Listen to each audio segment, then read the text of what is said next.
bà sau dùm đẹp số bóng bóng tại ngọc nia bà ngày nay đây nhưng mà bà ọt bằng riêng phía xa chân tế còn tác nhưng mà trong chai rùm lết bà bằng riêng đó này tại ngọc nia bà sầm rùa bà đầm bay sầm rùa được không ca riêng phía xa chân cứ nhâm cho vậy từ lơ thì mỗi ba nhà ha để tha thọt để nhâm thọt chỉ video tao này tại ngọc nia mơ ọt cho bà trong nhâm video chỉ tràn mà hai đà tại trong mỗi video này nhưng mà bằng riêng nó ca pra tại tủ sáp đầm bay sầm rùa nó cứ dương thời ấy bà tí muối cứ nè ở đây khơi gọi không nhầm hỏi bà cứ pra cam vị thế Google Translate bà môi tiết pra cam vị thế bà anh ấy theo keyboard đó mẹ cam thi keyboard cam thi bật tông cho nông tu sáp á bà chẳng cam thi bà Chinese keyboard đại cam thi bảo viết mua số cổ bà nói nhầm xong mà bây giờ tí muối bà cam thi Google Translate đấy cứ dương install cho tủ sạp dương hái dương pra đời ca bao internet từ pra về bàn chẳng không cam thấy ní vì lỏ bà dương pra bàn group hệ xaទាំងអស់bà hai cam keyboard mình tên ní cứ cái bút tông chọi bà nó bút tông chọiភាសាចិនទូរស័ព្ទយើងដែលអត់មាន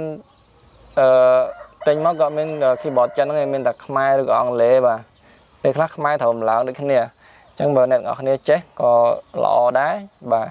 ហើយខ្ញុំសម្រាប់និយាយសម្ដៅទៅលើអ្នកអត់ទាន់ចេះណាអញ្ចឹងខ្ញុំបញ្យល់ទី1សិនគឺប្រើ Google Translate បាទដោយកម្មវិធីរបស់វាយើងអាច search នៅក្នុង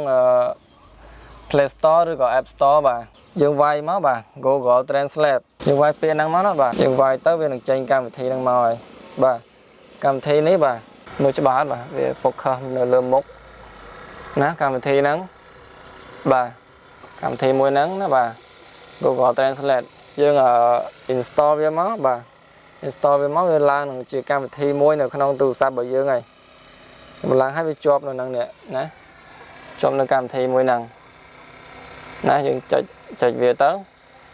វានឹងមានការបកប្រែឲ្យយើងណាយើងអាចសរសេរគំនូសដៃក៏បានដែរហើយលើហ្នឹងមានភាសា2បាទភាសាទី1យើងដាក់ភាសាចិនមកហើយភាសាបកប្រែចេញមកវិញគឺបកចេញជាខ្មែរមកបាទ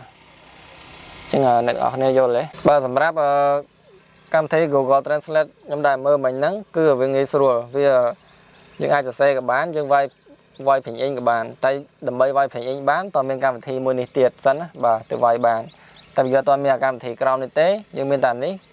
យើងអាចសរសេរដៃបានណាកន្លែងគំនូសរូបបិចហ្នឹងសរសេរជាដៃមកគឺវាមានបកប្រែហើយបាទវាមានភ្លេងអេងមានបកប្រែបាទភ្លេងអេងសំឡេងទីម៉ានគឺវាបញ្ជាក់ឲ្យយ៉ាងច្បាស់នៅលើហ្នឹងណាហើយសម្រាប់ពាក្យសម្រាប់កម្មវិធី keyboard បាទកម្មវិធីប៊ូតុងចុចអក្សរហ្នឹងគឺឈ្មោះថា Soko បាទឥឡូវខ្ញុំប្រាប់កម្មវិធីហ្នឹងឲ្យបាទយើងចូលនៅក្នុង App Store ដូចគ្នាអញ្ចឹងមកបាទវាយពាក្យបាទវាយអង់គ្លេសអញ្ចឹងមកបាទ So dot clear go បាទកម្មវិធីហ្នឹងជារបស់ចិនយើងវាយទៅហើយយើងនឹងឃើញកម្មវិធីហ្នឹងមកនេះបាទនៅបន្ទាប់បាទនៅទី2នេះចំណងជើងរបស់វាជាអក្សរចិនទេណាបាទជាអក្សរចិនបាទបាំងមុខឲ្យវា focus នេះកម្មវិធីអក្សរ S ហ្នឹងបាទយើងវាយSokoជាភាសាអង់គ្លេសហើយប៉ុន្តែវាចេញមកឈ្មោះចិនហ្នឹងហើយណាអក្សរ S ក្រហមហ្នឹងហើយយើងដំឡើងទៅបាទដំឡើងយើងដំឡើងតាមរបៀបដែលវាប្រាប់ហ្នឹងមកបាទ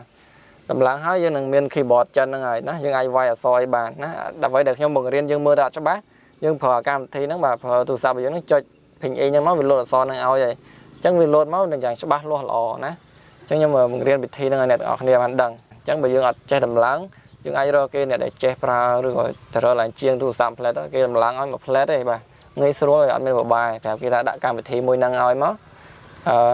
គេនឹងដឹងហើយបាទគេជាងឬក៏បើយើងចេះយើងដាក់ខ្លួនឯងទៅបាទអត់មានបបាទេហ្នឹងហើយអញ្ចឹងខ្ញុំធ្វើវីដេអូតែប៉ុណ្ណឹងបិទវីដេអូតែប៉ុណ្ណឹងបាទសូមអរគុណ